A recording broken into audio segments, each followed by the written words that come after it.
Bueno, bienvenidos y bienvenidas. Mi nombre es Martín, yo trabajo en el Centro Cultural de la Memoria Haroldo Conti. Les doy la bienvenida a este primer encuentro transversal de las clínicas 2023. Primer encuentro de tres, pensamos para todos y todas las participantes de este año en estas clínicas. Y en el día de hoy el tema que nos ocupa, como dice el título, es imágenes que nos miran, filosofía, imágenes e imaginación. Una charla que va a estar a cargo del doctor Adrián Bertorello, a quien aprovecho para presentar. Adrián es doctor en filosofía por la Universidad de Buenos Aires, es profesor de esa casa de estudios, también profesor de la Universidad de San Martín, investigador del CONICET, y contarles también un poco, digamos, el fundamento que tiene este seminario transversal del día de hoy. No hace mucho tiempo, Adrián estuvo en el Conti, dio una charla presencial sobre un texto de Martin Heidegger, filósofo alemán, que se titula El origen de la obra de arte. Y a partir de esa charla se nos ocurrió volver a invitarlo a Adrián para profundizar, digamos, en este vínculo que hay, ¿no?, entre filosofía, imágenes, fenomenología de las imágenes, si uno quiere. Entonces se nos ocurrió invitarlo a Adrián para que, digamos, bueno, expanda un poco en esta relación y a ustedes también les sirva como un fundamento teórico, y que se puedan llevar algunos conceptos para los trabajos que están realizando en las clínicas. Así que, bueno, de mi parte, darles las gracias por estar acá, darles las gracias por haberse inscrito en las clínicas, que es algo que venimos sosteniendo ya hace varios años y es una actividad muy, muy significativa para nosotros en el Conti. Así que los dejo con Adrián. Y cualquier cosa nos escriben y nos estamos hablando. Mil gracias por haberse conectado. Bueno, muchas gracias Martín por la presentación. Bueno, quería agradecerte a vos y al Centro Cultural de la Memoria Haroldo Conti por haberme invitado nuevamente a participar en estos seminarios que para mí son una ocasión muy importante para entrar en contacto con un montón de oyentes y de gente que por ahí no viene específicamente de la filosofía, pero que están interesados en la filosofía, y en este diálogo puede surgir siempre algo nuevo. También quería agradecerles a todos los participantes que se sumaron hoy, un lunes a esta hora, a escuchar esta charla. Me parece realmente, bueno, algo que está muy bueno. Martes, es martes. Perdón, miércoles, perdón. Ni siquiera, hoy miércoles. Ya no sé ni qué día estoy viviendo. Bueno, les cuento un poco el recorrido que pensé sobre este seminario, un poco el orden de la exposición que voy a seguir. Yo creo que el- la exposición del seminario está basado en el concepto de imagen. Y este concepto de imagen puede ser siempre abordado desde distintas perspectivas. No hay una única manera de entender y analizar la imagen. En este curso yo voy a hacer un recorrido de la noción de imagen que va a tener 4 vías de accesos, ¿no? Voy a hacer un primer acceso desde la semiótica, después desde la antropología, después desde la teoría del arte, y por último desde la hermenéutica. Obviamente que este abordaje no es en general, sino que cada una de estas perspectivas está asociada a un nombre propio específico, ¿no? El abordaje semiótico está unido principalmente a la semiótica de Umberto Eco, el abordaje antropológico a la perspectiva teórica de un antropólogo canadiense que se llama Eduardo Kohn. La perspectiva de la teoría del arte está ligada al nombre propio de Horst Bredekamp, que es un teórico, historiador del arte alemán, y la perspectiva hermenéutica va a estar centrada fundamentalmente en Gadamer, aunque voy a hacer algunas referencias a la filosofía de Heidegger. ¿Por qué elegí estos autores? Bueno, porque básicamente, sobre todo los tres primeros, no hacen un discurso solo semiótico, solo antropológico o solo de teoría artística. En realidad hacen un discurso donde confluye el saber especializado para el cual son expertos, pero además hacen filosofía. Es decir, pretenden hacer semiótica, antropología y teoría del arte, y al mismo tiempo hacer filosofía. Con lo cual, me pareció que eran tres autores que trabajan específicamente el tema de la imagen y que además establecen un puente con, digamos, dialógico con la hermenéutica y con la reflexión de tipo filosófica. ¿Cuál va a ser el hilo conductor de la exposición? Digamos, si bien son cuatro autores, digamos, traté de que no sea una mera juxtaposición de posiciones o puntos de vista, sino que hubiera un argumento, ¿no? Un hilo conductor detrás de cada una de las exposiciones. Bueno, fundamentalmente es que lo que unifica todas estas perspectivas es que la iconicidad, es el carácter de imagen de la imagen, no radica solo en el aspecto visual, sino en un aspecto de tipo productivo. Es decir, lo que define la iconicidad no es tanto la relación de semejanza entre el signo y la cosa, sino fundamentalmente la idea de que la imagen o el ícono es portador de una agencia o de un poder, es decir, es una instancia productora. Y por lo tanto, la iconicidad da cuenta de una transformación.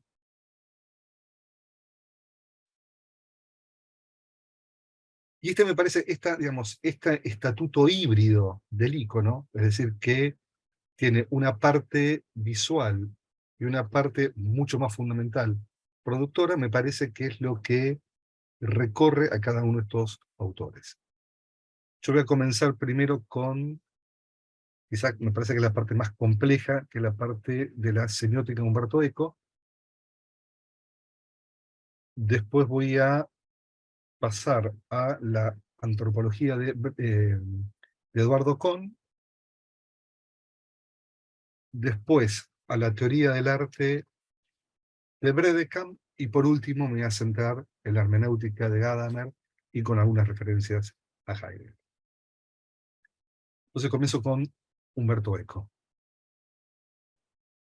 Bueno, el problema, digamos, si alguno de ustedes está familiarizado con la semiótica de Umberto Eco, van a ver que esta problemática atraviesa, digamos, casi toda la producción teórica de su pensamiento. Fundamentalmente hay tres textos donde, digamos, Umberto Eco trata específicamente el tema de la iconicidad. Un texto del año 1960 que se llama La estructura ausente.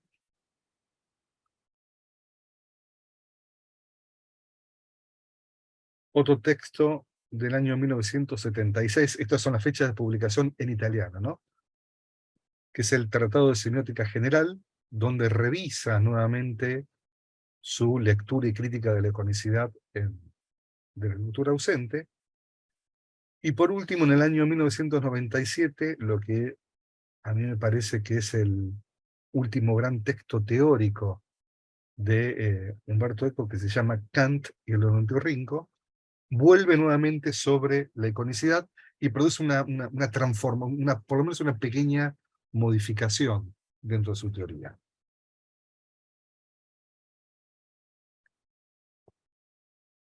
Si uno tuviera que sintetizar la posición de Humberto Eco frente al icono, frente a la imagen, se puede distinguir dos grandes momentos de su tratamiento. Un primer momento que es eminentemente crítico de la noción de semejanza. Y un segundo momento donde Humberto Eco reformula la noción de conicidad a partir del concepto de producción y de textualidad.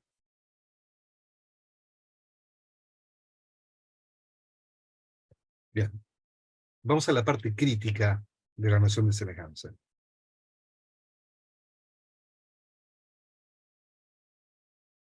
Para poder entender la crítica de la noción de semejanza, lo que hace Humberto Eco es tomar como punto de partida el concepto de signo icónico de Peirce y de Morris. Perdón, pero ando mal. Un signo icónico es aquel que representa un objeto por medio de la relación de semejanza. Esa es la definición de Peirce. Morris da una definición un poco más compleja, que es un signo icónico es aquel que tiene ciertas propiedades del objeto. Por ejemplo, un retrato, si un cuadro, un retrato, representa al retratado y la relación que hay entre el retrato y el objeto retratado es un vínculo justamente de semejanza.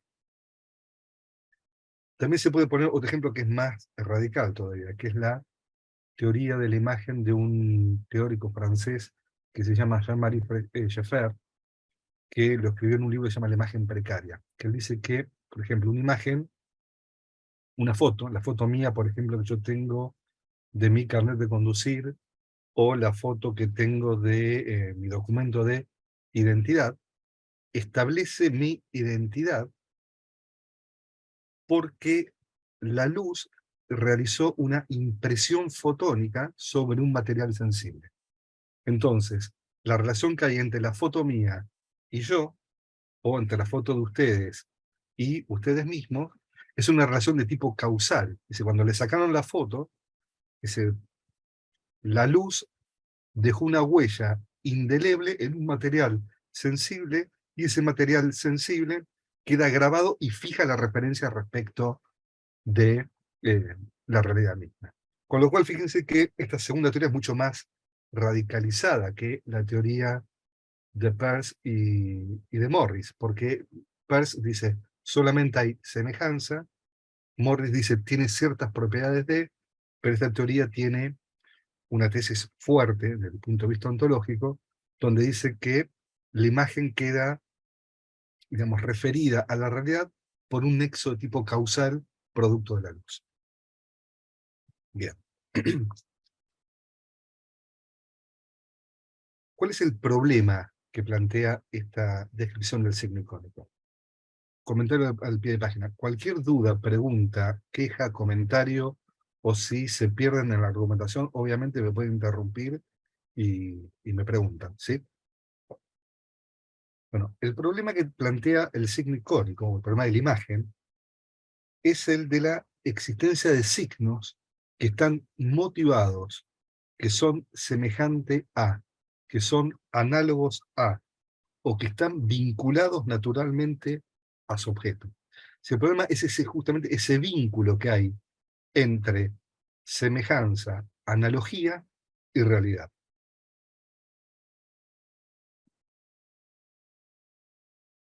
¿Por qué es un problema? Porque establece que entre el signo, es decir, entre la imagen y la realidad, hay un isomorfismo. ¿Qué significa isomorfismo?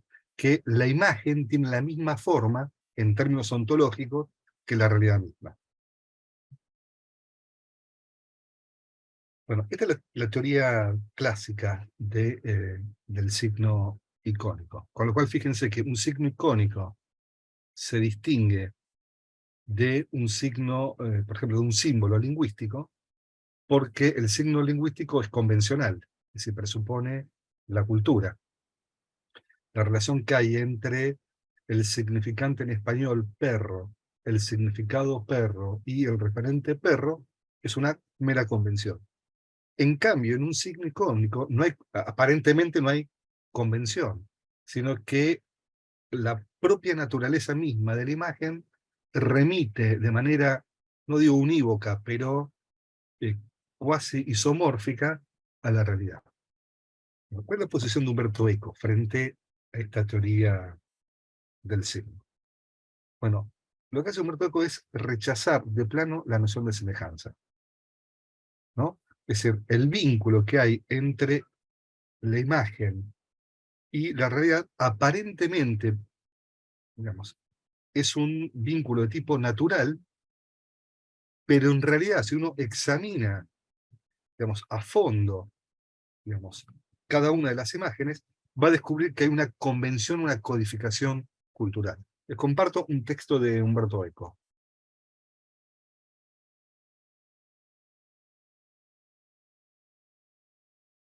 Fíjense el texto número 1. Por este un poco, dicho de una manera un poco muy técnica, pero creo que se entiende bastante bien.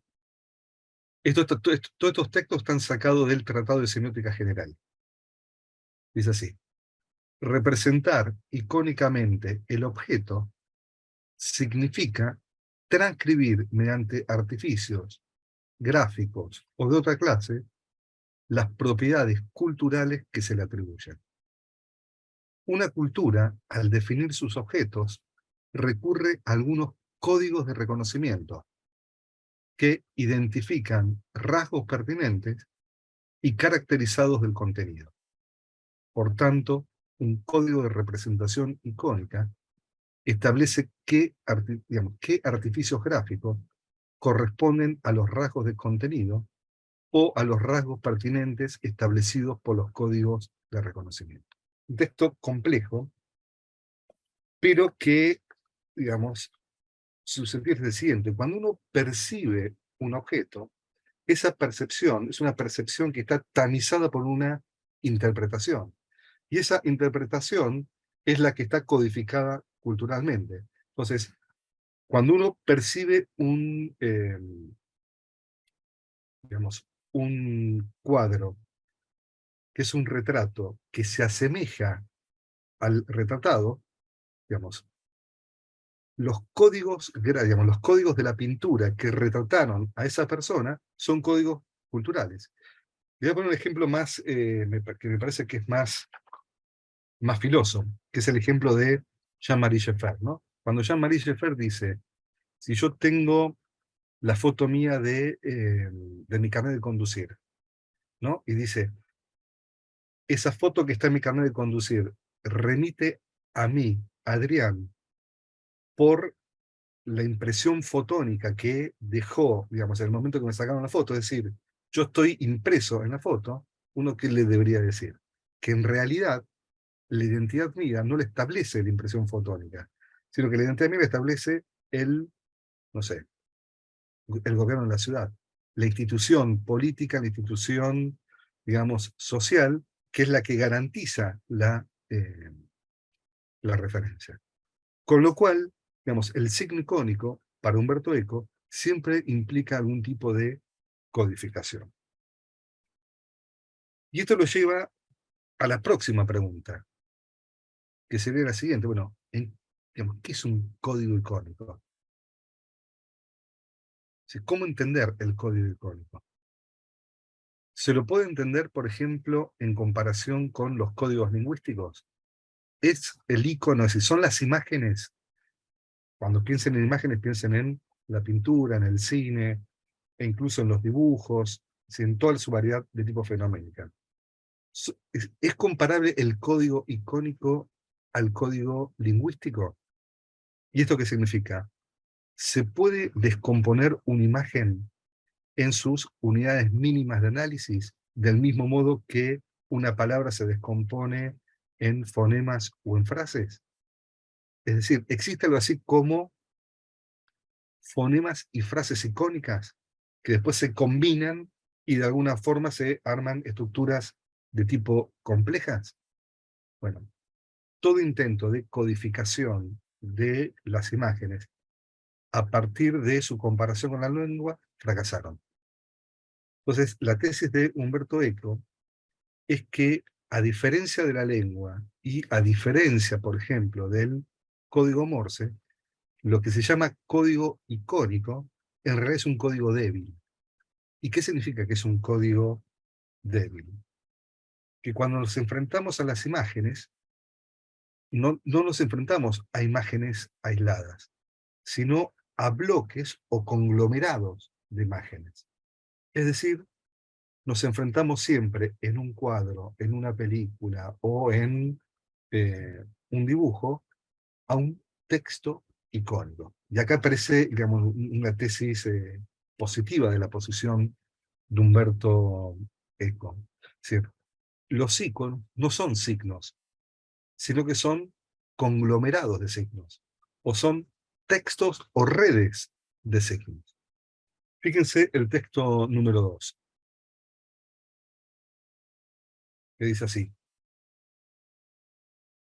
que un llamado signo icónico sea un texto queda probado por el hecho de que su equivalente verbal no es una palabra, sino, en el mejor de los casos, un acto de referencia, un acto de habla.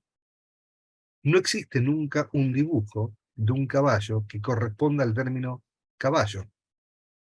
Se podrá interpretar, según los casos, como un caballo que galopa. Este caballo que está corriendo.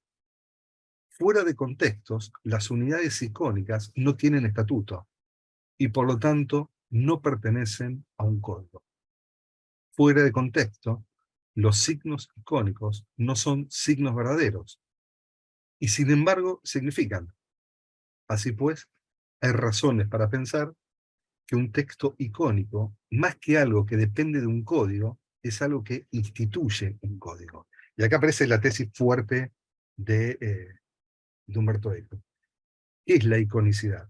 La iconicidad no es un signo aislado, sino que es una textualidad, es un conjunto de signos, y ese conjunto de signos no es básicamente algo que hay que interpretar por referencia a un código preestablecido, como puede ser el caso de las lenguas, sino que al revés, cada imagen, es decir, cada plexo, cada texto icónico, instituye el código.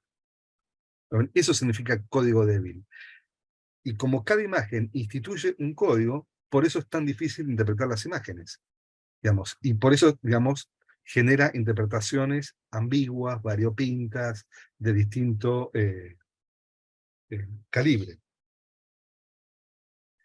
Es decir, hay una relación muy estrecha entre iconicidad y proceso de producción. El signo como una relación estática entre significante o significado, o entre expresión y el contenido, es simplemente un momento abstracto de un proceso dinámico. Y por eso Humberto Eco, en este Tratado de Semiótica General, evita cualquier tipo de tipología de signos. Dice, porque cualquier tipo de modelo tipológico de signos fracasa. Entonces, ¿qué es lo que hace Humberto Eco? En vez de clasificar los signos, propone distintos modos de producción de signos, distintos modos de manipulación de la materia de la expresión y de la materia del contenido, que arrojan como resultado una correlación entre ambos planos. Obviamente que no voy a entrar en, en todos los tipos de producción de signos, porque, digamos, no es el objetivo de este seminario, solamente voy a centrar, voy a hacer una cosita sobre uno solo. Hugo, ¿quieres decir algo?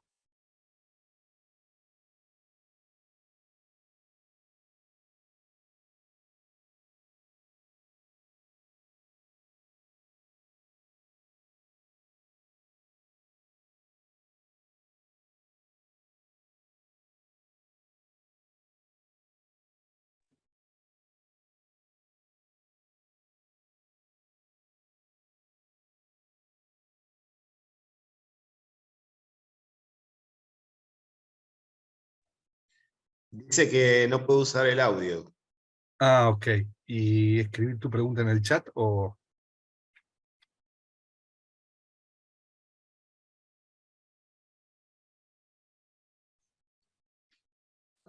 Sí, a ver, Hugo, si querés escribir, ahí va.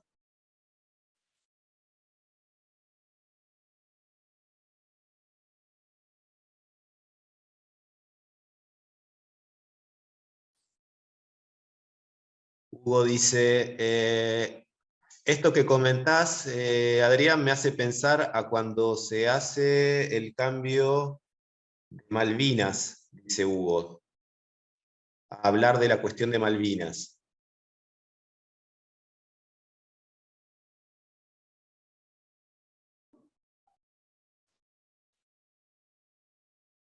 Ya no se complicaba, dice Hugo, a ver.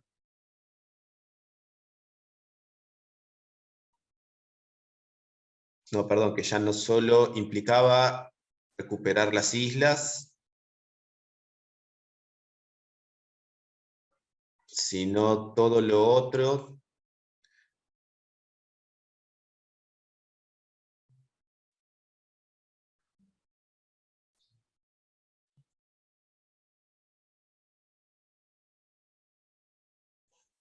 Sino recuperar todo lo otro, la guerra, los sobrevivientes, la geografía, la producción simbólica, las películas, está hablando, dice Hugo, Claro.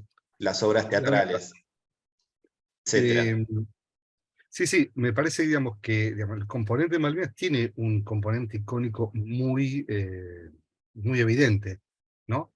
Y como señalaba recién Hugo, digamos, la imagen de Malvinas claramente es un texto icónico. Digamos, si Malvinas no es, cuando vos ves, por ejemplo, la representación de las Islas Malvinas, no es solamente la referencia de la semejanza geográfica a las islas, sino que Islas Malvinas, digamos, cuando uno ve la representación icónica, es una textualidad complejísima que remite a toda la producción artística, a toda la producción política, social, a los relatos de los veteranos de Malvinas, etcétera, etcétera, etcétera. En ese sentido me parece que es un buen ejemplo de cómo, digamos, un ícono, en este caso concreto Malvinas, es una textualidad, ¿sí?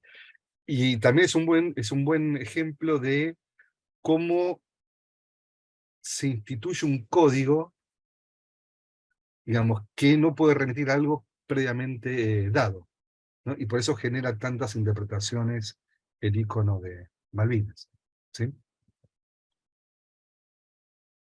Bien, entonces les decía que la iconicidad es un proceso de producción de significación.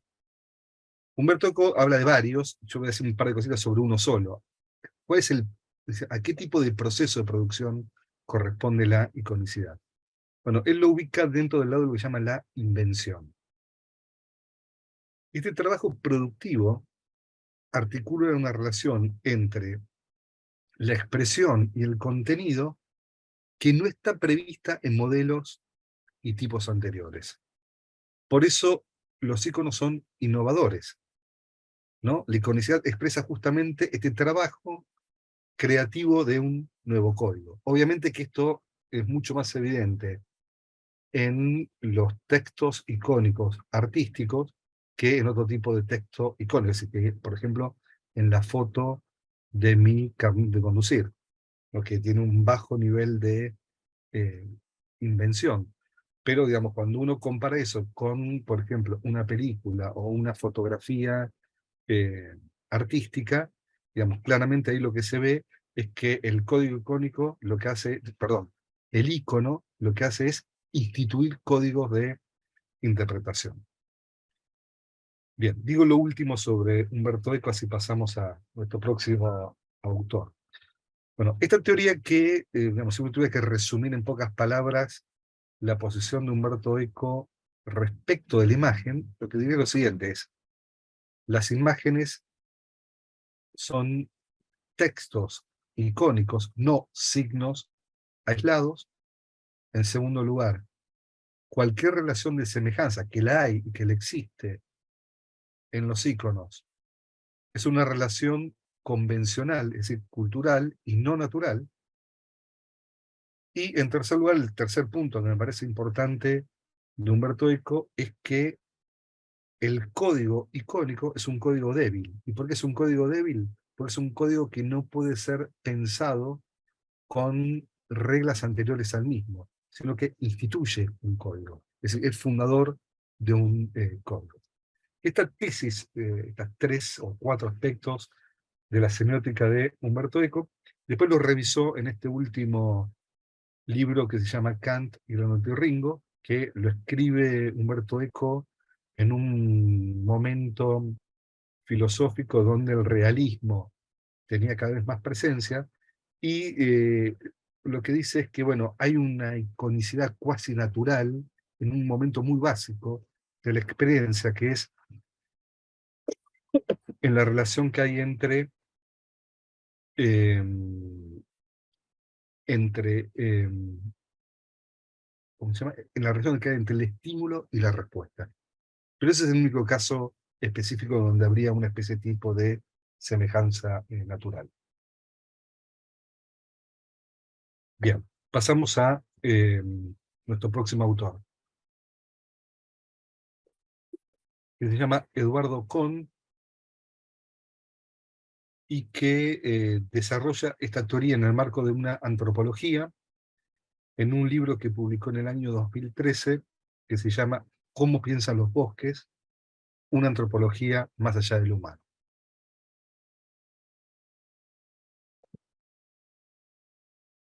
Si bien la teoría de Umberto Eco es una teoría semiótica, esta teoría de la iconicidad es una teoría que es antropológica, que es también, tiene un fundamento semiótico, porque Eduardo Kohn lo trata de justificar apelando a Peirce, y también pretende ser no solamente una mera reflexión de tipo antropológica, sino que quiere tener un estatuto ontológico, metafísico, para justificar una antropología posthumanista, ¿no? Una antropología que va más allá del humano. ¿Cómo justifica esto Eduardo Kohn?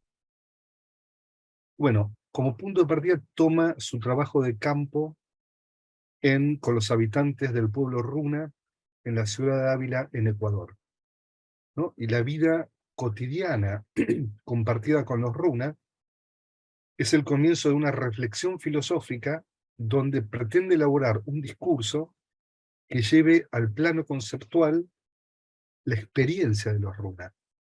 ¿Y cuál es esa experiencia de los runas? Eduardo Kohn hace en esta pregunta, que es la siguiente. Dice así: ¿qué tal si los habitantes amazónicos, con quienes he aprendido a abrirme estos bosques, tienen razón y los monjes piensan? Es decir, lo que se pregunta Eduardo Kohn es si el animismo, porque básicamente es una posición animista, que es propia de los pueblos amazónicos, tiene algún grado de razonabilidad, algún grado de razón. ¿Se le puede imputar a los bosques actitudes intencionales y pensamiento, deseo y creencia del mismo modo que se le atribuyen a los humanos? Esta es la pregunta que da origen a toda la reflexión antropológica de Eduardo Kohn. ¿Cómo responde Eduardo Kohn esta pregunta? Bueno, comienza con una caracterización general de la vida, tanto humana y no humana, como un proceso semiótico. Es decir, la semiosis no es un fenómeno exclusivamente humano, sino que está distribuida en todos los vivientes.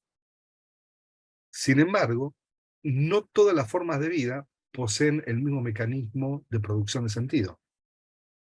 Para Kohn, la semiosis humana es fundamentalmente simbólica, es decir, centrada en el lenguaje. El resto de los vivientes, me refiero a animales y plantas, significan por medio de índices e íconos, es decir, señales e imágenes. Su reflexión sobre estos conceptos tiene como punto de partida algunos ejemplos que están tomados de la lengua amazónica quichua, que según Kohn da lugar preferencial a la iconicidad. Es decir, lo que me interesó de este autor para introducirlo en este problema de la imagen es el carácter de imagen del lenguaje, o el carácter icónico del lenguaje.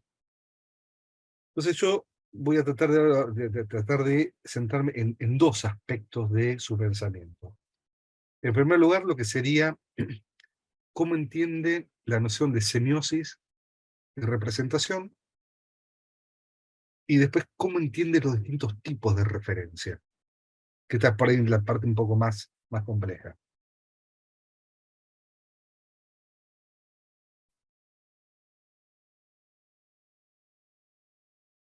Bien. La semiosis es el proceso de producción de signos. Pero, a diferencia de Humberto Eco, porque acá coincidiría básicamente con Humberto Eco, en donde la semiosis es un rasgo constitutivo de la cultura, para Kohn, la producción de signos describe la vida misma en totalidad. Es decir, tanto humana como no humana. De acá está una consecuencia, Kohn. Y es que la semiosis tiene un estatuto ontológico, es decir, no es solamente un proceso comunicativo cultural, sino que es un rasgo constitutivo de la vida misma.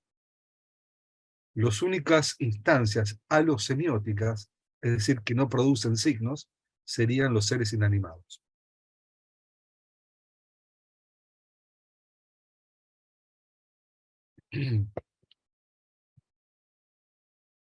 Bien, el acto por medio del cual un signo representa algo en determinado aspecto no tiene que ser interpretado de acuerdo a una mente que tiene representaciones que están en lugar de las cosas. Si la idea del signo no es que yo tengo signos en mi mente que sustituyen a las cosas.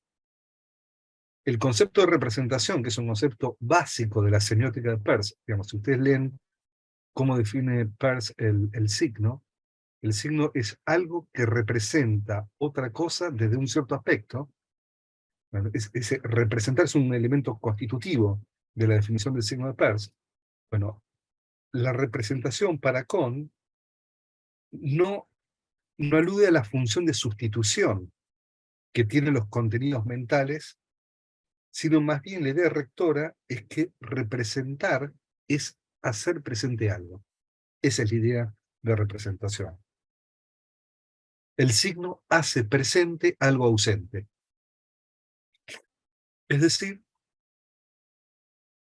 el signo es un tipo de mediación que presentifica al ausente.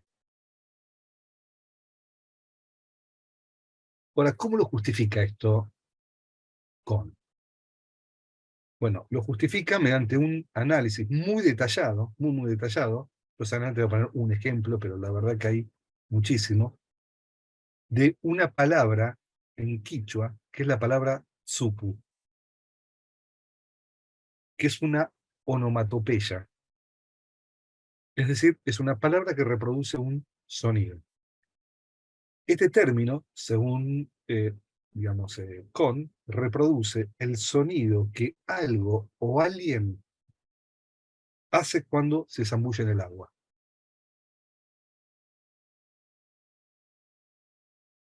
Y esto significa que cuando alguno de los habitantes amazónicos runa del pueblo de Ávila dice supu, se hace presente de manera icónica en el contexto del discurso ese acontecimiento de zambullirse en el agua. Algo que está ausente en una situación se hace presente por medio de la onomatopeya. De hecho, el ejemplo que analiza Eduardo Kohn son dos mujeres que están hablando que a la mañana habían visto un cerdo que se zambullía en el agua y dicen supo. Fíjense, el acontecimiento sucedió en un tiempo distinto del momento en que están conversando, pero en el momento que están diciendo supu, al decir supu, digamos, quedó fijado icónicamente por la onomatopeya ese acontecimiento. Fíjense cómo describe Eduardo Kohn ese carácter icónico del signo supu. Es el texto número 3. Dice así: al pronunciar supu, Maxi nos trajo algo que había ocurrido en el bosque. En la medida en que Luis o nosotros sintamos supu, llegamos a captar algo de la experiencia de Maxi de estar cerca de un puerco lastimado que se zambulle en un remanso de agua.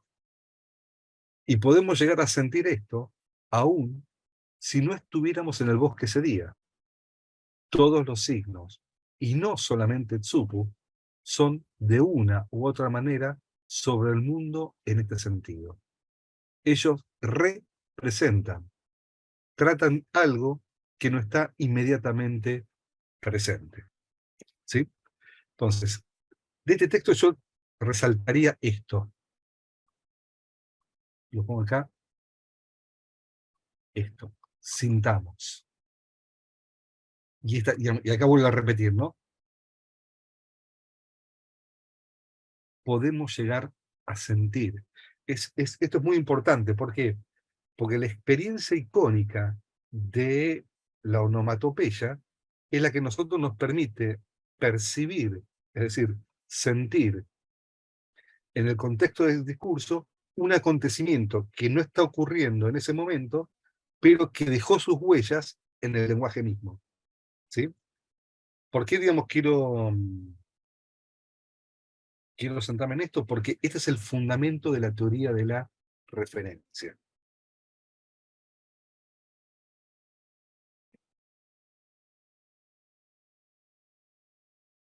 ¿Qué significa? Que la lengua quichua tiene la particularidad donde digamos, que abundan las onomatopeyas como supu. ¿Esto qué significa? Que en la lengua quechua hay distintos tipos de palabras. Palabras que funcionan como símbolos, palabras que funcionan como íconos y palabras que funcionan como índices. Cada una de estas palabras tienen un tipo de referencia distinta. Los símbolos refieren a la realidad, es decir, remiten a la realidad de manera indirecta. Esto significa lo siguiente, esto es como si fueran en el español, ¿no? Y yo digo la palabra perro refiere al perro singular que está acá presente ante nosotros en la percepción a través de la mediación del significado. Que no hay un vínculo directo entre la palabra y la realidad, sino que la palabra pasa por la mediación del significado y el significado es el que a mí me permite acceder a la realidad, ¿no? Supongamos que acá hubiera entre nosotros una persona que no supiera nada de español y le dice la palabra perro, al no conocer el significado, no tiene ninguna forma de acceso al referente de la palabra. La única manera que pudiera esta persona poder acceder al referente es que se lo tradujéramos a su idioma o que apareciera un perro ahí y dijéramos perro y ahí sea una mediación indirecta. Ahora, este es el tipo, la típica referencia simbólica. Ahora, los íconos y los índices, dice Eduardo Kohn, tienen un vínculo directo con el mundo. ¿Y cómo se funda este vínculo directo? En el caso de los íconos, que es lo que nos interesa a nosotros, es porque hay una relación de, digamos, de semejanza entre la palabra y la realidad, ¿no? Cuando uno dice supu, digamos, es como digamos, el signo icónico de Morris, ¿no? Es decir, supu lo que hace es reproducir dentro de la palabra el mismo sonido que algo o alguien hace cuando se zambulle en digamos, en un lago o en una fuente acuosa. Entonces queda digamos, referente copiado, queda como impreso dentro de imagen. Es decir, yo no necesito pasar por ningún tipo de mediación digamos, mental para poder acceder al referente. Y de hecho, Eduardo Con, si ustedes leen el, el texto, van a ver que permanentemente dice, bueno, esto es válido incluso para alguien que no sabe quechua. ¿No? Cualquiera que no sepa quechua, y él cita, bueno, una serie de gente que hizo este experimento, cuando uno dice tsupu, lo que hace es sentir como si algo o alguien se zambullera en el agua. Bien, me gustaría hacer dos comentarios sobre esta teoría de la iconicidad antropológica de Kohn. La primera es la siguiente.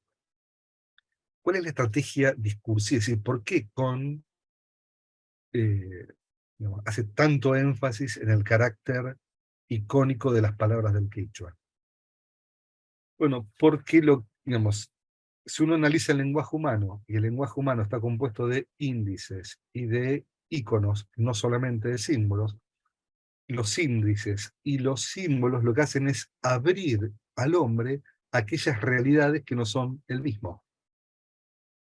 Hay una famosísima tesis de un filósofo alemán que se llama Cassider, en un libro que se llama Antropología Filosófica, que dice que el hombre es un animal simbólico.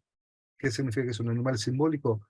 Que solamente está encerrado en su universo de símbolos, que nunca mira la realidad cara a cara, porque siempre que quiere referirse a la realidad, tiene que pasar por la mediación simbólica. Entonces dice Cassider, en realidad, todo discurso sobre el mundo, en el fondo es un monólogo, porque siempre se refleja a sí mismo. Bueno, la teoría de Eduardo Kohn es la antítesis de esto. Si el lenguaje tiene, además de símbolos, índices e iconos, el hombre está abierto hacia lo que no es sí mismo. Está abierto a más allá del humano. Esa es un poco la estrategia de su antropología. Segundo comentario, bueno, ¿qué sucede si uno mira esta teoría de la iconicidad de las onomatopeyas desde la perspectiva de la semiótica de Humberto Eco? Y es muy difícil sostener que una onomatopeya significa por semejanza, digamos, una realidad. Digamos, si uno hubiese, digamos, si Kohn hubiese elegido una imagen, hubiese elegido otro tipo de icono, por ahí es más complejo, digamos, digamos, el ejemplo, pero en realidad las onomatopeyas, digamos, están altamente codificadas en términos culturales. De hecho, yo le voy a citar una frase de Humberto Eco, porque Humberto Eco trabaja el tema de las onomatopeyas, y dice una cosa más o menos así. Dice, la relación de iconicidad entre Kirikiki y el canto del gallo es muy débil, tan débil que para los franceses el signo onomatopéyico es coquericó, ¿no? Entonces, ahí se ve que, digamos, en culturas distintas, en la cultura italiana y en la cultura francesa, hay onomatopeyas distintas de lo que es el canto del gallo. Eso es lo que había dicho Humberto Eco al principio sobre los códigos, sobre el signo icónico. El signo icónico selecciona culturalmente determinados rasgos que significan la realidad, pero no hay una relación unívoca o causal o directa entre el icono y la realidad misma. ¿Lo ven? Entonces, este punto de la reflexión de Eduardo Kohn sobre las onomatopeyas del quichua, a mí me parece que es el punto más flojo de su pensamiento. Lo que sí rescataría, que me parece que es muy interesante, es que la atribución de semiosis a toda la realidad viva, lo que muestra es justamente, digamos, la capacidad de agencia, la capacidad de producción de signos de la vida misma. Y eso me parece que es un factor que, digamos, puede ser unido fácilmente con el hecho de que un signo y código es aquel que produce significación o instituye un código. Bien. No sé si les hago alguna pregunta, algún comentario pasamos a nuestro tercer autor, que es Bredekamp. Bredekamp es un historiador del arte que publica en el año 2010 un libro que se llama Teoría del acto icónico. Y que después saca una segunda edición en el año 2015 que se llama solamente Acto Icónico. Y Bredekamp introduce esta noción de el acto icónico para hacer un diagnóstico de la situación cultural contemporánea, según la cual las imágenes dejaron su rol secundario en la sociedad y pasaron a ocupar un lugar fundamental.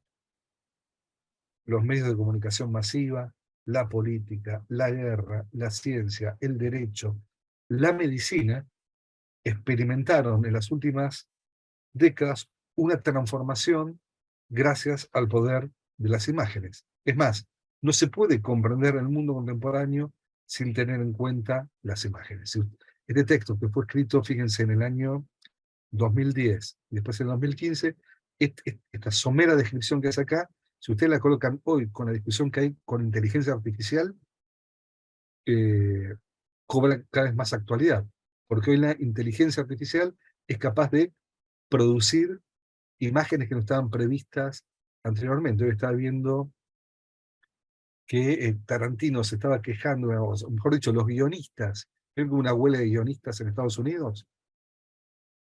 Una de las razones por las cuales, hay varias razones por las cuales hacen huelga los guiones. Bueno, una de las razones es porque hoy se pueden hacer eh, guiones sin necesidad de recurrir a un guionista.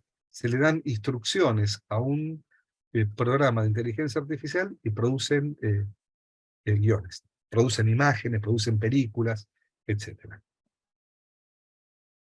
Entonces, Bredekamp introduce esta noción de acto icónico para, digamos, dar cuenta de este, digamos, aspecto sociológico de la proliferación de las imágenes, pero también porque intenta darle un estatuto filosófico, un estatuto ontológico. Es decir, no solamente el mundo social está poblado de imágenes, sino que toda la realidad implica la noción de acto icónico.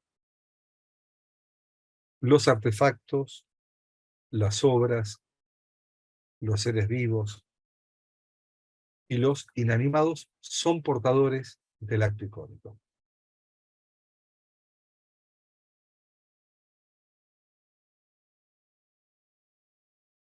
Por eso se puede decir que,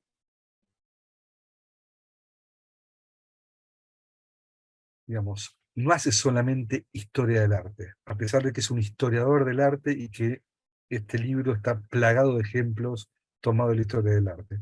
Es real, digamos, la teoría del acto icónico de Bredekamp es una verdadera filosofía de la imagen, ¿sí?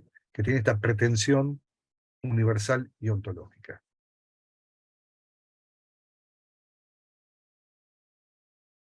¿Cuál es el concepto clave de su teoría? Bueno, obviamente el concepto de acto icónico. El acto icónico pretende, digamos, precisar cuál es el estatuto ontológico de las imágenes.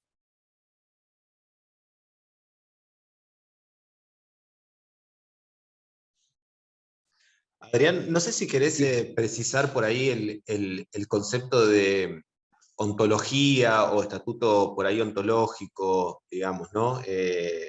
Para sí, quizás, digamos, como para empezar a unir, digamos, todo lo que sí, sí, sí. veníamos Quedó, conversando. quedó como, claro, estatuto ontológico o ontología lo que quiere decir es que las imágenes no son solamente fenómenos semióticos. ¿Qué significa esto? Fenómenos que producen significado. Sino que las imágenes son modos de la realidad.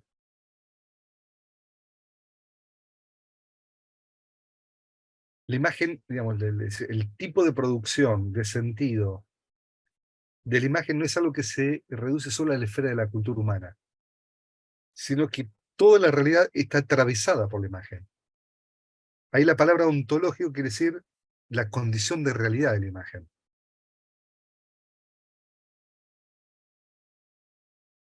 No sé si queda un poco más claro ahí.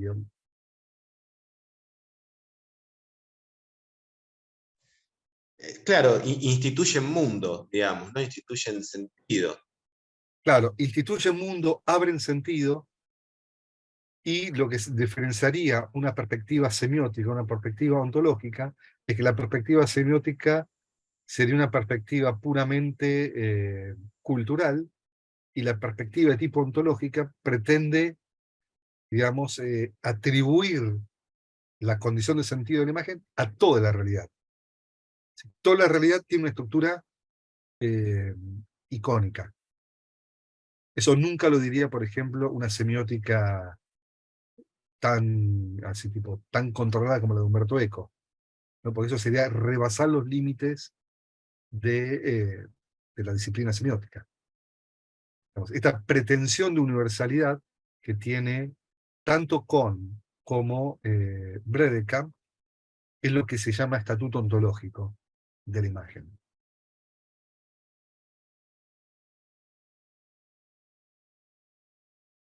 ¿Queda un poco más claro ahí?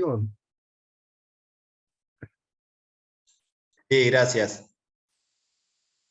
Bien. ¿Cómo, digamos, cómo justifica esta tesis Bredekamp? Bueno, apela a dos autores del Renacimiento italiano, que son Leonardo y Alberti. Y de estos autores toma la idea de que toda imagen, es decir, lo que caracteriza a la imagen o lo que caracteriza al acto icónico, son las nociones de materialidad, fuerza, vida y artificialidad. Es decir, los objetos materiales producidos por el hombre son portadores de una fuerza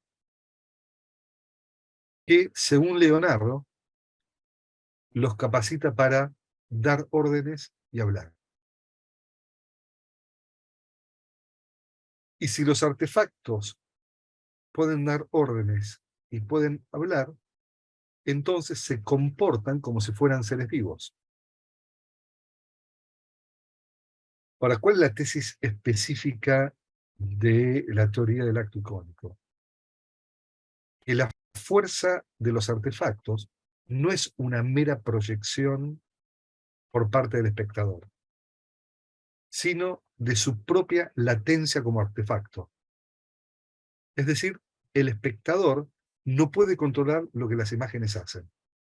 Por eso Leonardo afirma que uno puede quedar prisionero de ellas. Y lo conecto con uno de los temas también actuales que se debate sobre inteligencia artificial. ¿Quiénes fueron los primeros que quisieron ponerle un freno al desarrollo actual de la inteligencia artificial? ¿Se acuerdan?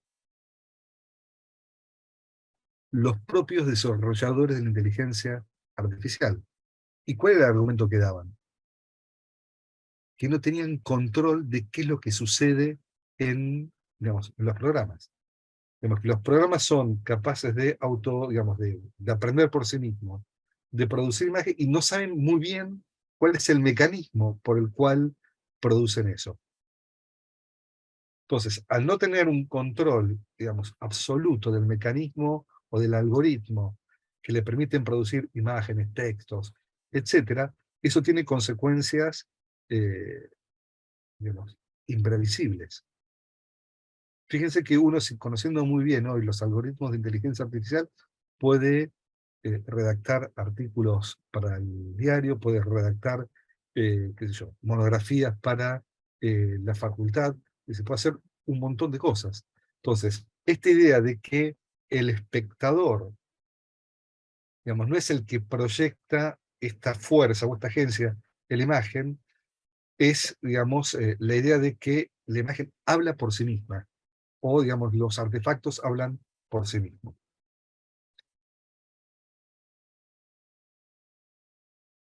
Bien, entonces fíjense que el concepto de imagen tiene dos componentes. El primer concepto es el concepto de producción, y el segundo es el de latencia. ¿Qué significa producción ahí? Y ahí significa que la noción de imagen que maneja Bredekamp es una noción muy amplia, muy amplia. Bredekamp identifica la imagen con cualquier tipo de materialidad que indique una cierta elaboración humana. Es decir, la condición de imagen de algo es la artificialidad, sea natural o producido. Por ejemplo, una raíz de un árbol que se asemeje, por ejemplo, a algún tipo de forma o algún tipo de artificialidad, eso es para Bredekamp una imagen. Las nubes, cuando uno mira el cielo y mira las nubes, y ve en las nubes cierta artificialidad, a pesar de que son objetos de tipo naturales, eso es una eh, imagen. ¿Y por qué es una imagen? Porque implica una cierta referencia a una artificialidad, a una elaboración humana, aunque ni las nubes ni las raíces hayan sido producidas por el hombre. ¿Lo ven?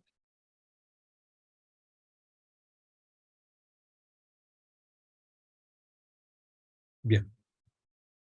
El otro componente es la idea de latencia. Es un concepto que lo toma de un teórico de la literatura alemán que se llama Gumbre. Pero bueno, más allá de estas referencias teóricas, ¿qué es la idea de latencia? La idea de latencia alude a la noción de fuerza y actividad.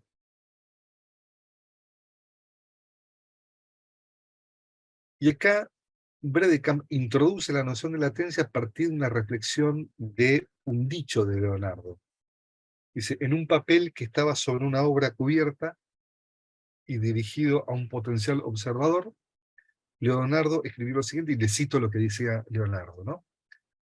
No descubrir si amas la libertad, pues mi rostro es cárcel del amor.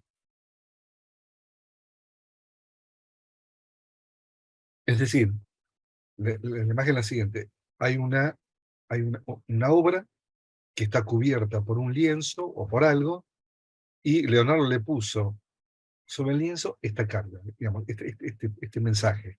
Si uno descubre, si le saca el velo a esa imagen, uno puede quedar prisionero del amor.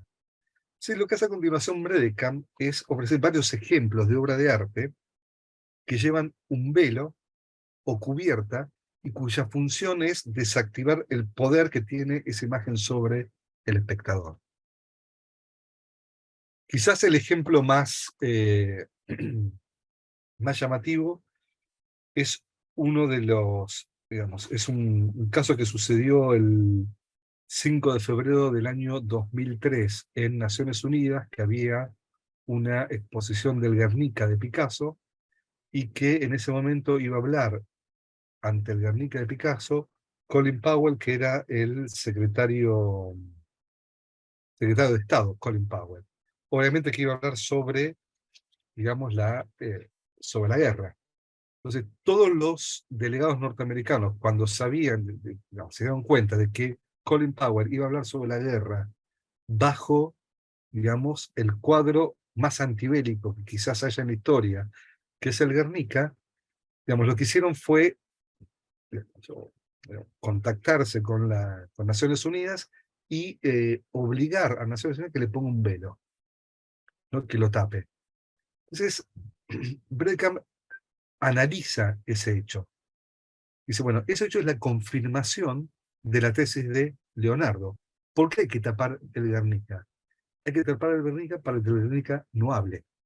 Porque si no, digamos, el espectador, los tanto presentes en Naciones Unidas como aquellos que lo verían por televisión o lo que fuera, se enfrentarían ante dos discursos, ¿no? El discurso bélico de justificación de la guerra por parte de Colin Powell y el discurso del Guernica, que estaría justamente desmintiendo o poniendo en teledicho digamos, el discurso del general.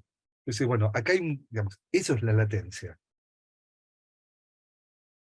¿Qué conclusión saca de acá Bredekamp? Que las imágenes son portadoras de una fuerza y una actividad que tiene la capacidad de transformar al espectador. Y este poder icónico fue interpretado hasta los tiempos de la Ilustración a partir de conceptos que están tomados de la causalidad físico-natural y que Bredekamp lo transforma por las nociones de agencia icónica. Y eso me voy a detener un poquito ahí porque por ahí no se entiende muy bien. ¿Qué es una causalidad física natural?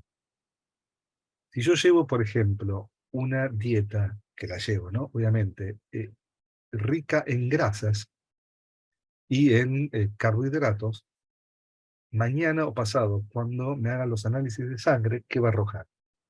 Que tengo el colesterol muy alto, porque hay una relación causal entre la ingesta de grasas y el colesterol que hay en la sangre.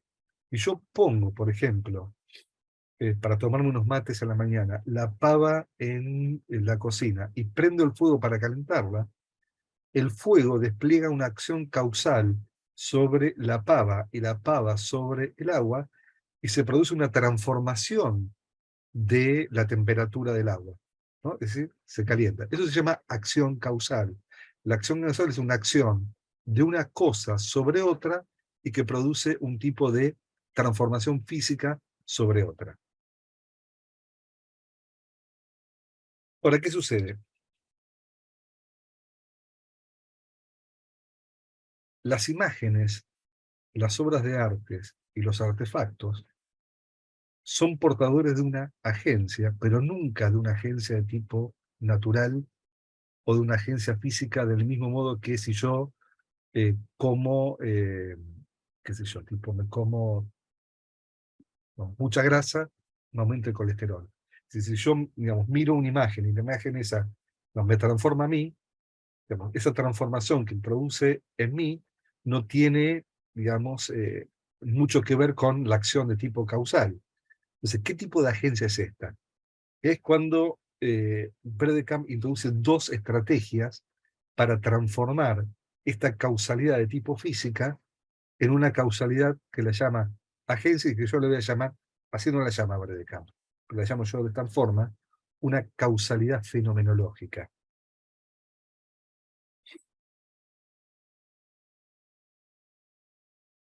La primera estrategia es comprender esa agencia de acuerdo a la noción aristotélica de energía. Este concepto de energía es digamos, fue traducido al español como acto, doctrina del acto. Por ejemplo, yo estoy ahora en acto dando este seminario y tengo la posibilidad, cuando termine el seminario, de ir a cenar, bañarme o lo que fuera. ¿Sí?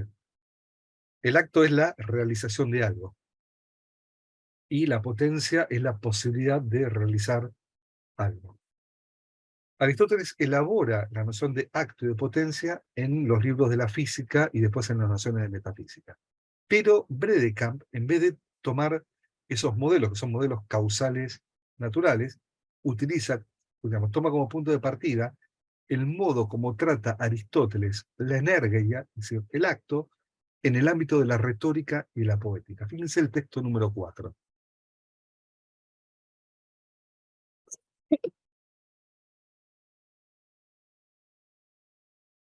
Dice así: se trata de la energía desarrollada en la teoría del lenguaje antigua, que Aristóteles en la poética notó que surgía a partir del conducir algo ante los ojos. Una exhibición es arrebatadora si despierta la impresión de haber estado vivamente presente. En la retórica, unió este conducir algo ante los ojos como aquella energía que expresa efectividad. Esta modalidad de fuerza retórica, que se enciende por las imágenes lingüísticas que se efectúan vivamente, tiene una afinidad que surge de sí misma con la imagen que emerge materialmente. Esta transferencia de las imágenes del lenguaje a la presencia física de los artefactos fue retomada en el Renacimiento como un motivo fundamental de la teoría del arte. Cuando Leonardo habla de la pintura, pone ante los ojos, realiza también él la transposición de la energía de la retórica a las artes plásticas. ¿Qué significa esto? Lo voy a explicar con el ejemplo del cuadro de Guernica. El Guernica, digamos, cuando se le cubre el velo y habla, lo que hace es traer a la presencia, instituir una mirada antibélica. Pero esa institución de la mirada no es física, sino justamente es la creación de una mirada. Y obviamente esa mirada es tan poderosa y tan efectiva como, por ejemplo, cuando uno pone agua a calentar y, digamos, el poder del fuego calienta el agua. Sí, es tan efectiva y tan poderosa que los delegados de la Comisión Norteamericana le mandaron a poner un velo para evitar, digamos, un conflicto interpretativo entre lo que dice Colin Powell, lo que dijo Colin Powell, y lo que dice la imagen. Es decir, ese poder transformador de la imagen, eso es la energía, es decir, es el acto de las imágenes. ¿Lo ven? Eso es lo que se llama el acto icónico.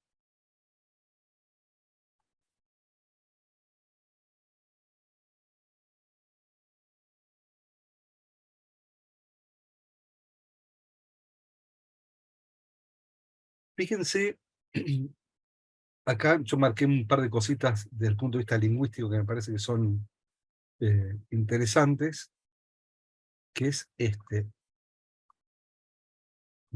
los verbos estos, ¿no? Despertar y encender. Despertar y encender son descripciones del tipo de agencia que produce la imagen. ¿Sí? Son acciones causales que dan inicio a algo. ¿Inicio a qué? A una interpretación, a una transformación de la mirada. Cuando un espectador se coloca frente a un cuadro, frente a una escultura, frente a una foto o frente a una película, se produce un entrelazamiento de miradas. La mirada del espectador y la mirada autónoma de la imagen o de la obra. De ese entrelazamiento entre uno y otro, digamos, se produce la agencia icónica. Ahora, esta agencia icónica es instituyente, se instituye sentido, o como diría Humberto Eco, ¿no? Instituye un código, crea un código, pero ese instituir o ese crear no es nunca del orden de la causalidad física, sino que es del orden de la institución fenomenológica. ¿Lo ven? Yo les dije que, les acabo de decir que Verdekamp utilizaba dos estrategias para justificar esta latencia o este poder de las imágenes. El primero es esta comparación entre la imagen y el concepto de energía, tal como aparece en la poética y en la retórica. El segundo es la comparación que hay entre la latencia de la imagen y la teoría de los actos de habla. ¿Conocen la teoría de los actos de habla? La resumo muy brevemente. Es una teoría elaborada por unos filósofos de Oxford, uno de los principales es Austin, y después fue desarrollada por el filósofo norteamericano que fue discípulo de él, que se llamaba Searle, que dice que hablar, decir es hacer.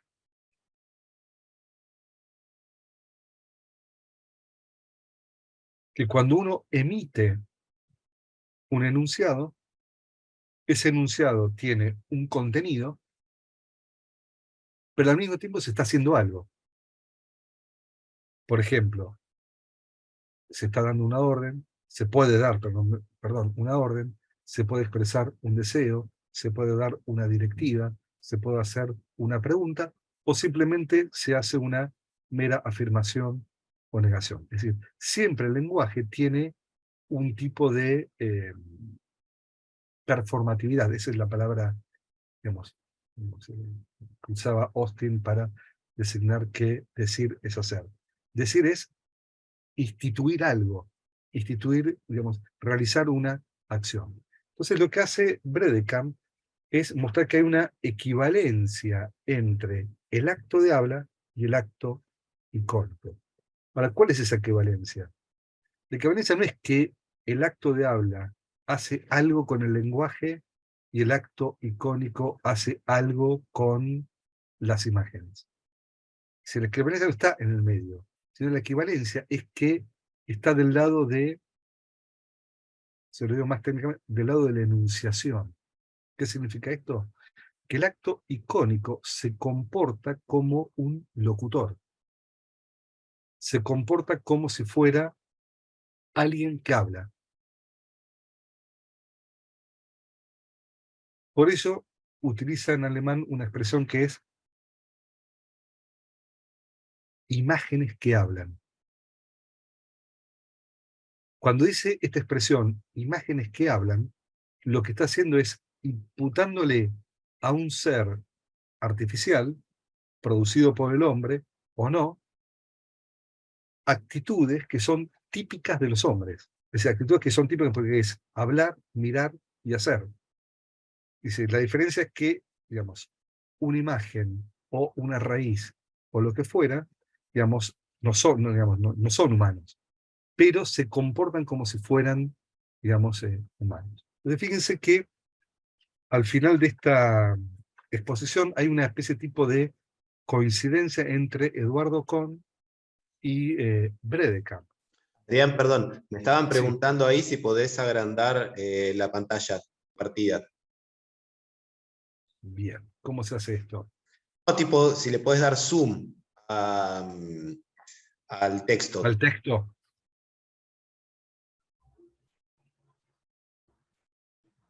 Mira, dígame, ahí está mejor. Ahí creo, sí, ahí creo que se ve bastante mejor. Bien. Entonces, fíjense el recorrido que venimos haciendo. Partimos de la idea de que el signo, digamos, icónico, el icono o la imagen tiene una especie de tipo de estatuto híbrido. Tiene una parte, digamos, ligada a la visualidad y una parte muy importante ligada a la productividad. Esto fue justificado teóricamente en términos semióticos por Humberto Eco, cuando muestra que toda relación de semejanza visible en el fondo no es natural, sino que es artificial, es cultural. Y en segundo lugar, cuando Humberto Eco quiere categorizar qué tipo de signo es el signo icónico, dice, bueno, en realidad no es un signo, es un texto icónico. Y lo propio de ese texto icónico es que es capaz de producir códigos. Esa idea de producción apareció después en la antropología de Eduardo Kohn, ya no aplicada solamente a las imágenes, sino a toda la vida. Obviamente que la tesis de la iconicidad del lenguaje quichua es para mí dudosa y difícil de aceptar, pero la teoría general de la justificación del animismo amazónico me parece bastante razonable. Y después apareció en tercer lugar esta teoría generalizada de la iconicidad de Bredekamp, donde las imágenes son productos, es decir, lo que define una imagen no es la dimensión visual, sino la dimensión de tipo productiva. Es decir, algo es imagen en la medida en que implica un cierto de elaboración, pero al mismo tiempo tiene un poder, una latencia. ¿Cuál es esa producción? Es que son capaces de instituir una mirada, son capaces de instituir, de hablar. Y eso era un poco lo que decía Humberto Eco, ¿no? Con otro lenguaje decía más o menos lo mismo. Bien, nos queda nuestro último autor de la noche, que es un filósofo alemán que se llama Hans-Georg Gadamer, que en el año 1960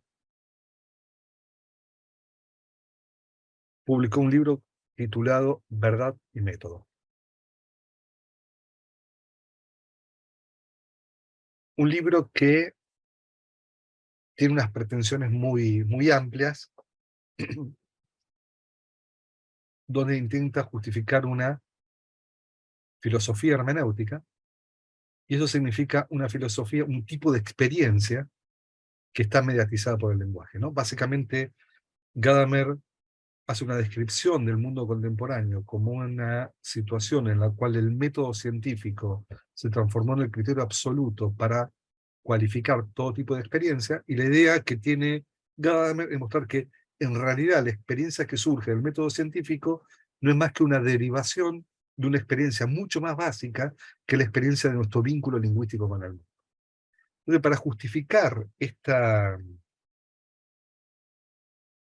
teoría, parte del análisis de dos tipos de experiencia, que son más regionales.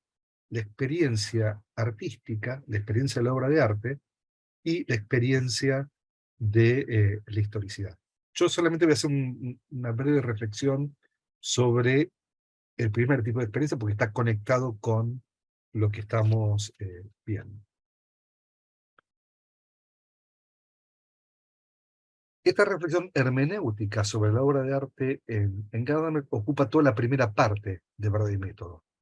Es una parte, digamos, compleja, muy interesante, que Gadamer es un autor sumamente erudito, y, digamos, cuesta a veces un poco orientarse, ¿no?, en toda su exposición de los temas.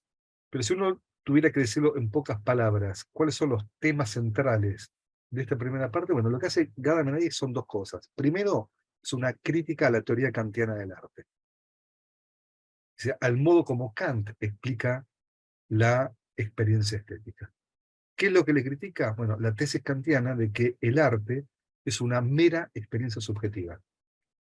Cuando uno disfruta de una película, cuando uno disfruta de una novela, cuando uno disfruta de, qué sé yo, de cualquier obra de arte, en realidad no tiene una experiencia de la verdad, sino que tiene una experiencia puramente subjetiva. No tiene ningún tipo de contenido objetivo.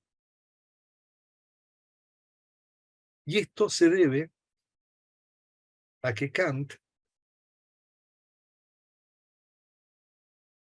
reduce la experiencia de la verdad al conocimiento teórico, es decir, al conocimiento científico.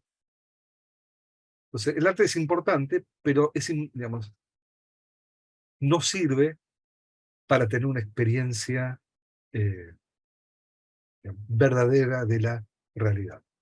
Bueno, Gadamer se opone terminantemente a esto, como buen discípulo de Heidegger, digamos, retoma esa famosa tesis del origen de la obra de arte, donde Heidegger dice, el ser de la obra de arte es la puesta, digamos, es la puesta en obra de la verdad. Pero lo reformula en su propio vocabulario y con otras fuentes. Entonces, para poder dilucidar en qué consiste el ser de la obra de arte, Gadamer apela a una analogía, que es la analogía con el juego. ¿Por qué utiliza la analogía del juego? Porque la experiencia del juego es una experiencia en la cual uno no tiene una relación objetiva con el jugar. Si cuando habla de juego, piensen no por ejemplo, ahora en este momento que estamos acá dando el curso, está jugando la selección argentina contra Nigeria, ¿no?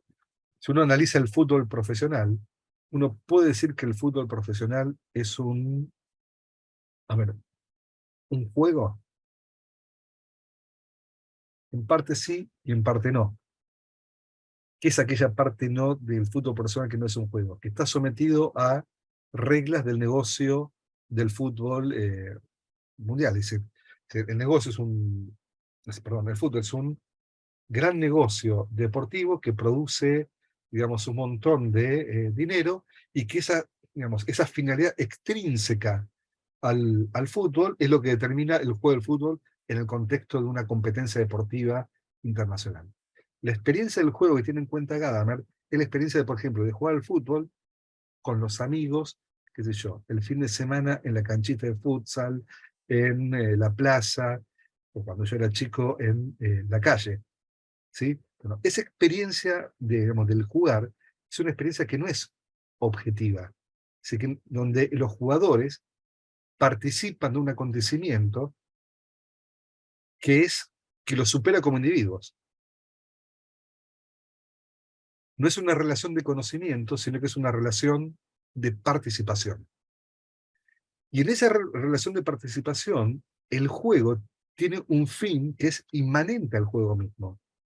Si no está subordinado a un juego distinto, digamos, a una finalidad distinta como puede ser la organización del deporte como negocio. Si cuando uno va a jugar al fútbol, juega porque le gusta, porque se divierte, porque se encuentra con sus amigos o por lo que fuera. Y así como cualquier juego en el ámbito de nuestra vida cotidiana.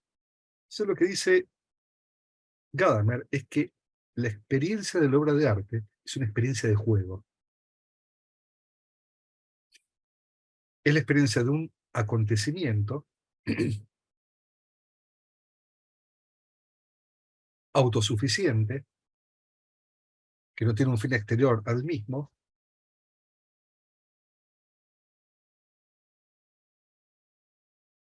que es superior a la relación sujeto-objeto,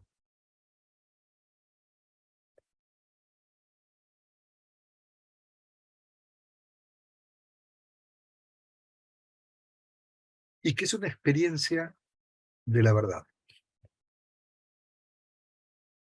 Entonces, para calificar, si quieren, técnicamente, este aspecto veritativo, este aspecto de verdad de nuestro vínculo con la obra de arte, a partir del videojuego, dice que el juego alcanza su máxima perfección en el arte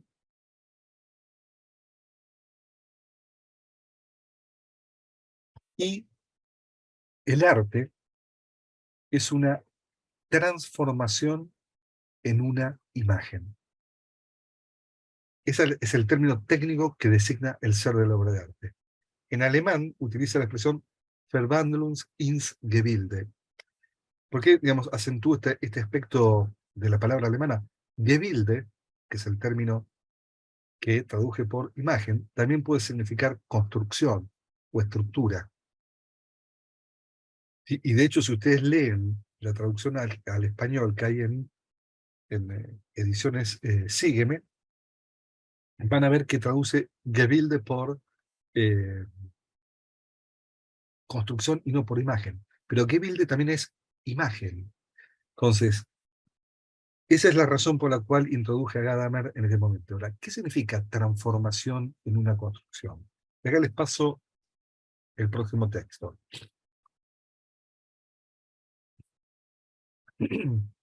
Dice así: nuestro giro transformación en una imagen quiere decir que lo que había antes ya no está ahora. Pero quiere decir también que lo que hay ahora, lo que se representa en el juego del arte, es lo permanentemente verdadero. Si ustedes analizan esta frase, van a ver que esta palabra transformación es equivalente a lo que Humberto Eco llamaba producción. La obra de arte es una producción o transformación de una realidad previamente dada. En el caso del retrato, ustedes tienen una persona, sea quien fuere, que es lo previamente dado. Pero la producción no es una imitación o una reproducción, sino que es una transformación. Como resultado de ese proceso de transformación, se constituye una imagen. Ahora, fíjense, lo que había antes, ahora ya no es lo mismo lo que hay ahora. Eso era lo que Humberto Eco criticaba como, digamos, la idea de semejanza. ¿Sí? ¿Por qué no hay semejanza entre el retrato y la persona retratada? Porque el arte, digamos, lo que hace es transformar eso. Y al transformarlo, dice Gadamer, eso, digamos, esa realidad transformada por el arte, eso es la verdad o la plenificación de lo dado previamente. ¿Sí? Ahora fíjense, el ser de todo juego es siempre resolución, puro cumplimiento, energía, que es la palabra que usaba Bredekamp, que tiene en sí su telos, es decir, su fin. El mundo de la obra de arte, en que se enuncia plenamente el juego en la unidad de su decurso, es de hecho un mundo totalmente transformado. Ese mundo totalmente transformado, dicho en términos semióticos, es la imagen instituye su código. Entonces, cada obra de arte impone su código, digamos, icónico, que es su propio, digamos, criterio de interpretación. En él, cualquiera puede reconocer que las cosas son así. De este modo, el concepto de transformación se propone caracterizar esa forma de ser autónoma y superior de lo que llamamos una construcción. Acá construcción es imagen. Fíjense, la imagen, que es el resultado del proceso de transformación, se vuelve autónoma. ¿Qué significa autónoma? Uno acá puede aplicar en las categorías de Bredekamp. Es capaz de hablar por sí misma, es capaz de desplegar una agencia transformadora sobre el espectador, es capaz de entrelazar la mirada suya con el espectador. A partir de ella, la llamada realidad se determina como lo no transformado. La realidad es lo previo al arte. Y el arte, como la superación, que acá tiene un sentido tipo hegeliano, de esa realidad en su verdad. ¿Lo ven más o menos? Entonces, fíjense que, y con esto cierro, y si quiero, bueno, doy lugar, paso a preguntas, comentarios o lo que fuera, digamos, esta concepción hermenéutica de la obra de arte como una transformación en una imagen, me parece a mí que sintetiza en términos filosóficos esta idea de que el ícono es un híbrido entre visibilidad y producción. Y además tiene la ventaja, a mi juicio, de que echa por tierra cualquier idea de semejanza, imitación, copia, causalidad, etc. Bueno, no sé si les queda alguna pregunta, algún comentario.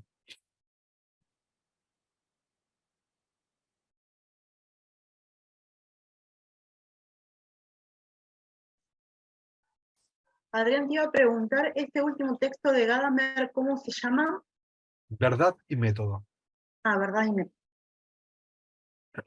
y retomaba, dijiste que retomaba cuál texto de Heidegger. Es un texto de Heidegger que se llama El origen de la obra de arte. El origen de la...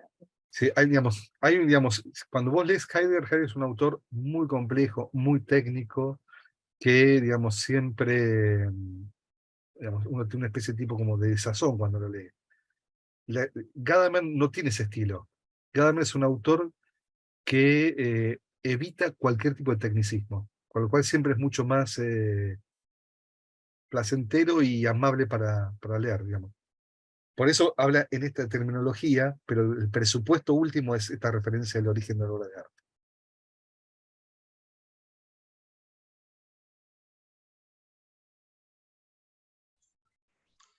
Yo te quería preguntar, Adrián, si podés como ampliar un poco más ahí en la conclusión de la obra de arte, o digamos en general, lo icónico, en este sentido híbrido, digamos, ¿no? Claro. En este sentido de, por un lado, como decías vos, visual, pero por otro lado también como agente, digamos, ¿no? Que Claro. nos lleva, digamos, como a hacer algo en un punto, ¿no? De fuerza, potencia. Claro. Claro, a mí me parece que esta expresión de Gadamer, ¿no? Transformación en una imagen, digamos, para mí se ve claramente que la noción de imagen no es simplemente la del espejo que refleja algo, que es como uno está habituado a entender la noción de imagen, ¿no? Digamos, algo, digamos, es una imagen, digamos, del mismo modo que yo cuando me afeito a la mañana, me lavo los dientes, me miro en el espejo y me veo reflejado ahí. Y el vínculo que hay entre ese reflejo y yo es una relación de copia, de semejanza, o lo que fuera. Cuando uno, digamos, ve toda la argumentación de Gadamer y ve, digamos, el papel que tiene la noción de esta imagen, la imagen, es decir, o la construcción, como traduce el texto de la versión española, lo que muestra es el resultado de un proceso de transformación o de producción. Y eso sería la redefinición del icónico. ¿Sí? Ya. Y que Gadamer lo hace de una manera totalmente independiente de las reflexiones semióticas de Umberto Eco, que son posteriores. Y Umberto Eco no tiene tampoco ni noticia de lo que dice Gadamer sobre esto. Cuando Umberto Eco dice, el signo icónico es un problema, porque no se puede justificar nunca la noción de semejanza, y la única manera de justificarlo es pensar la iconicidad como una institución de un código. Eso es lo que está diciendo Gadamer cuando dice el ser de la obra de arte es una transformación en una imagen, ¿no? Donde uno ve el movimiento, hay algo previo a la transformación y hay algo posterior a la transformación. Lo previo a la transformación es la realidad dada. Lo posterior a la transformación es la imagen o la construcción. La relación que hay entre lo posterior y lo previo es que al final del proceso hay una planificación, hay una autonomía y hay una verdad. ¿Eso qué significa? Si uno lo quiere redefinir en términos semióticos, artísticos o en términos de Bredeka, que la obra de arte es capaz de fundar un mundo, es capaz de hablar, es capaz de instituir una mirada. O sea, a mí me parece que ahí la palabra imagen lo que quiere decir es que es capaz de instituir una mirada. Y esa mirada se activa cuando se entrelaza con un receptor. ¿No? Digamos, no es como si fuera una especie de autómata que yo le doy cuerda y comienza a hablar, sino que necesitan para activarse el entrelazamiento con la mirada del espectador. Entonces, el elemento visual aparece siempre en la imagen, pero no es lo determinante. Lo determinante es justamente el proceso, el producto, la capacidad de agencia. No sé si lo ves un poco más, Martín. Sí, exactamente, porque voy a pasar ahora a esta pregunta.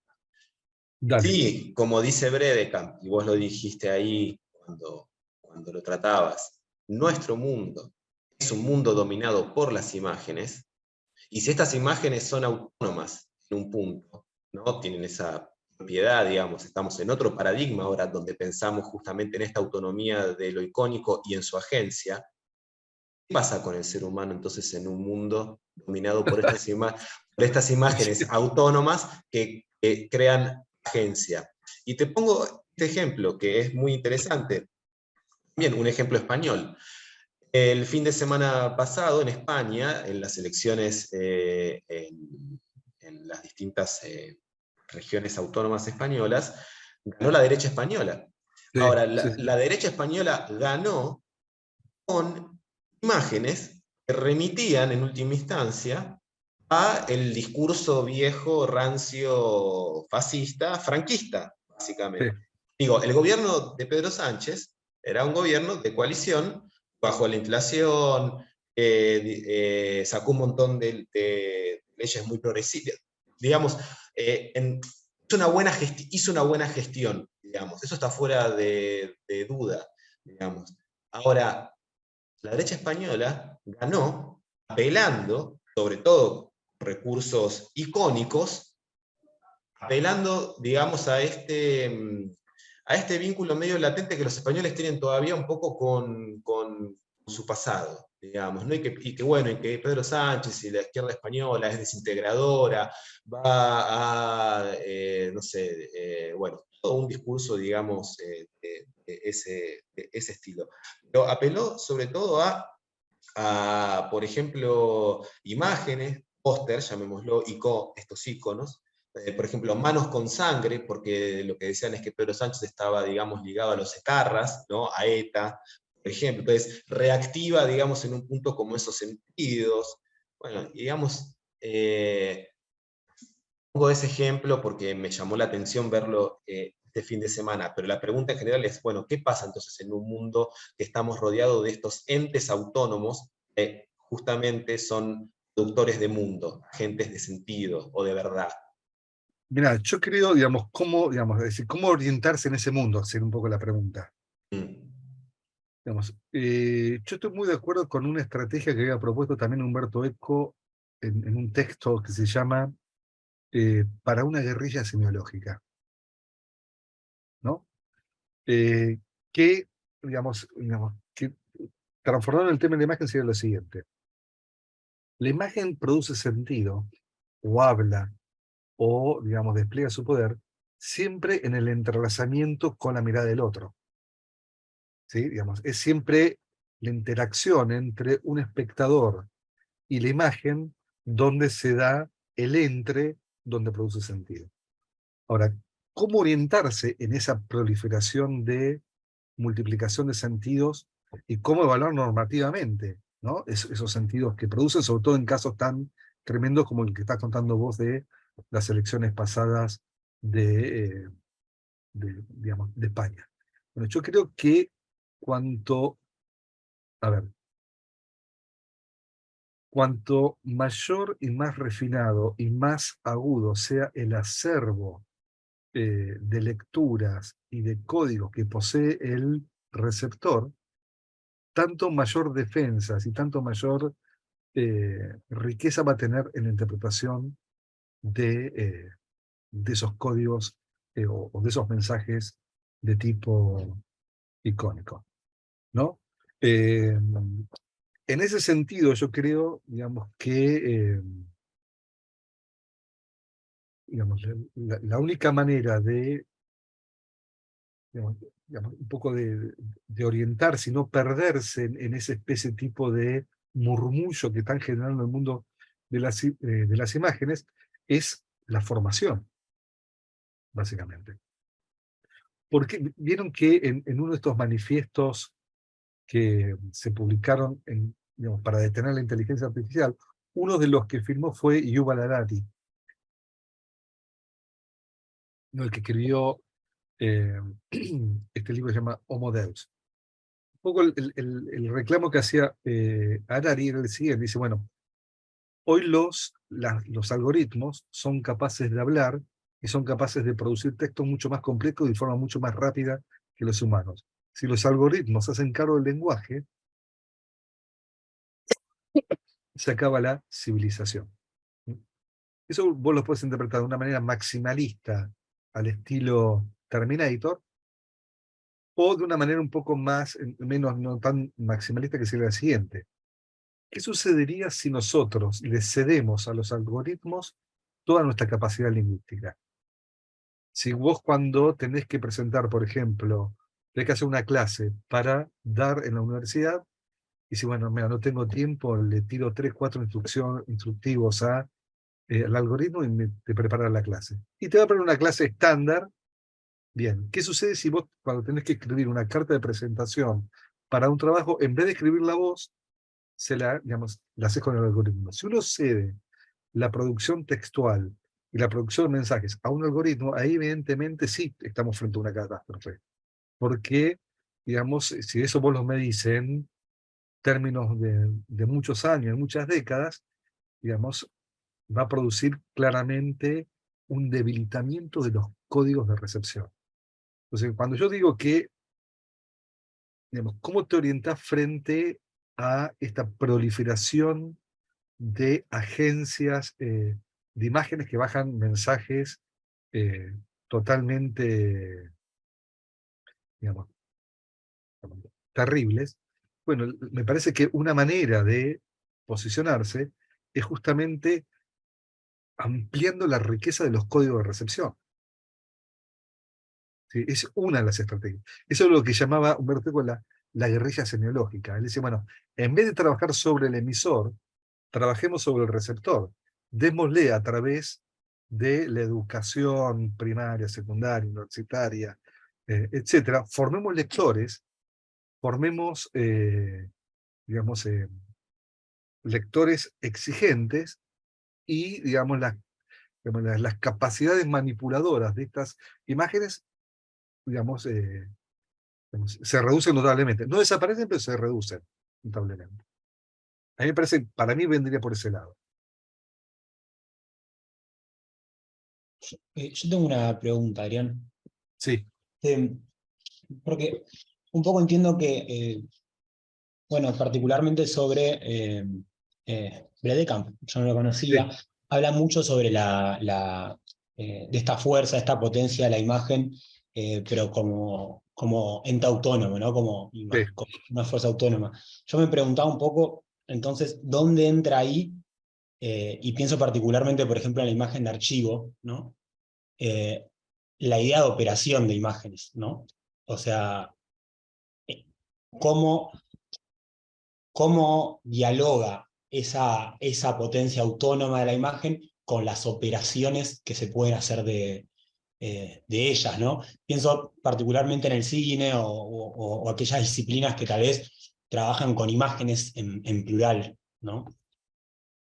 ¿Operaciones a qué te referís? A ver. Es decir, Eh, operaciones de poder, por ejemplo, ideológicas como no, acentuó Martín.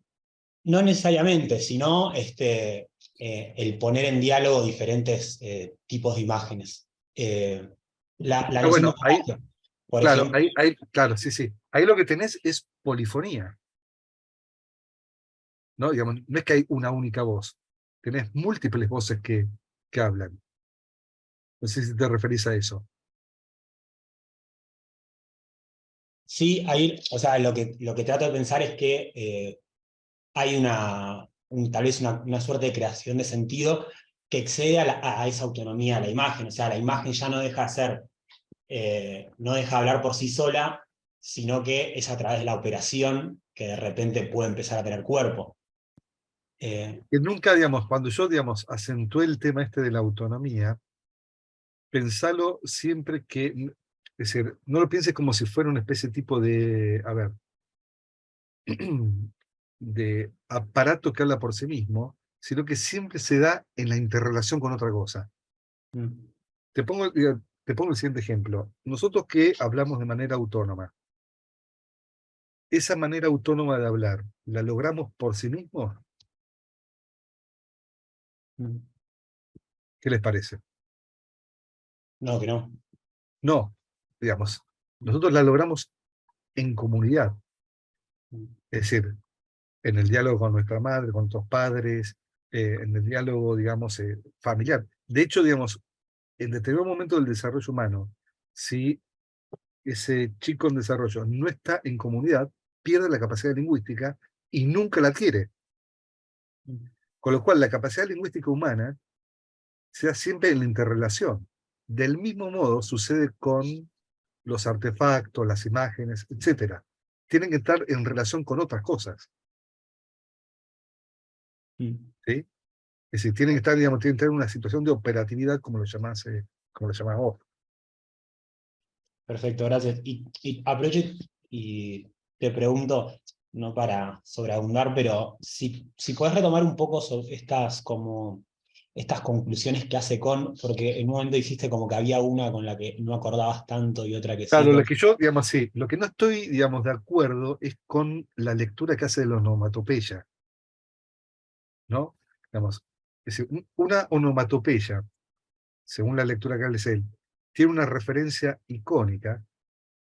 Él tiene esa referencia icónica en términos naturalistas. ¿Qué significa? Cuando yo digo supu, estoy reproduciendo exactamente el mismo sonido natural que hace una entidad cuando se zambulle en el agua.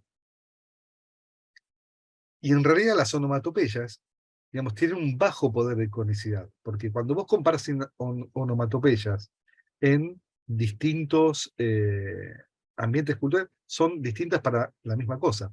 Y de hecho, yo te hacer este ejercicio sin saber en español que supu es una onomatopeya que indica zambullirse en el agua. ¿Vos podrías haber adivinado icónicamente eso?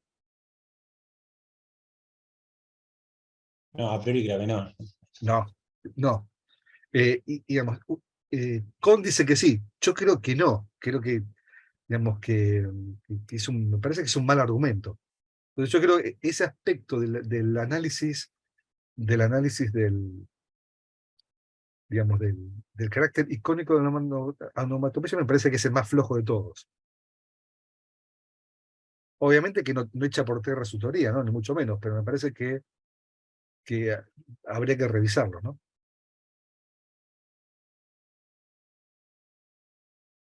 ¿Lo ves, Facundo? Sí, sí, gracias. Bueno, no sé si alguien quiere preguntar algo más, hacer algún comentario. Lo que estuvimos conversando.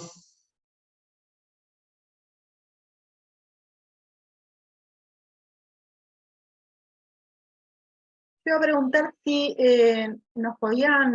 si podían compartir los textos. Sería interesante tener como un drive con los textos que trabajamos hoy, como Yeah. una biblioteca.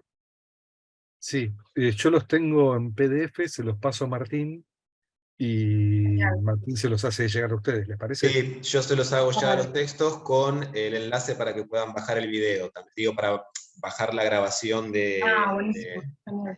de hoy. Sí, Así, va a así haber una tienen. desproporción muy grande entre lo que dije y el texto. Los textos son textos teóricos, largos, complejos, pero bueno, si ustedes quieren seguir profundizando ahí, van a un montón de cuestiones que están muy buenas para seguir ahí.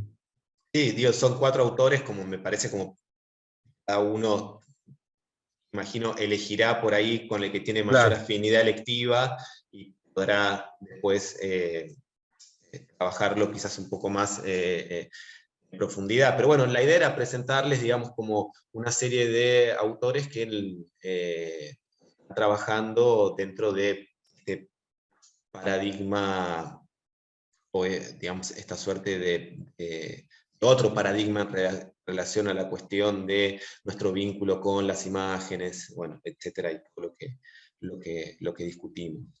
Así que, bueno, si les parece, dejamos acá. Yo después les paso la grabación del video, el link para que lo puedan descargar, el PDF con los textos.